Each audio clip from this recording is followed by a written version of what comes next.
Hey guys, we are going to be replacing the engine air filter. Come over to the driver's seat and pop the hood, just like I did by pulling up on the latch, and then come over and you'll see under the hood a little lever. It's pretty hidden and hard to see, but if you put your finger underneath and feel, you'll feel it. You got to go underneath it and push it up, and as you have it up, you have to push the hood up at the same time. Now that the hood's up, I'm just going to show you. There's the lever. Here is the inside of my car, and the location of the engine air filter is right in this thing.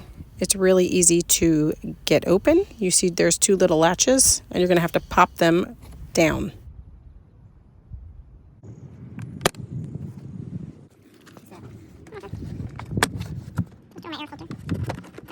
It's kind of on here snug, so you want to kind of wiggle it, and you want to pull it towards you. You see on the back side, there's two little spots that are actually holding it in. You kind of got to slide it towards you, or to the right in this case, and then you open it, you'll see the old one.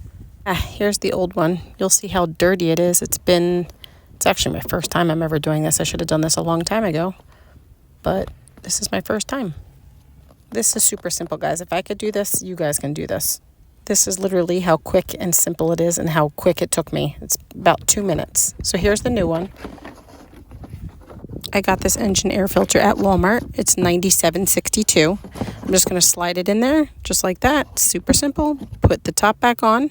Make sure it's lined up. Make sure those two back slots, you make sure you put it a little bit on an angle. There's the one side. Here's the other. This side's a little harder to see, but you'll be able to see it from your angle. You just push it in, wiggle it back in, and then put the top back on, and then you're going to put those two little latches back on. Pop them in.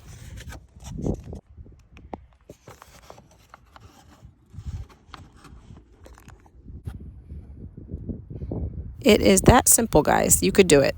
Make sure all the hoses are in place. See that hose? Make sure it's right in there. Then you can come and put the hood down. And that's it. Thank you guys for watching. Like and subscribe.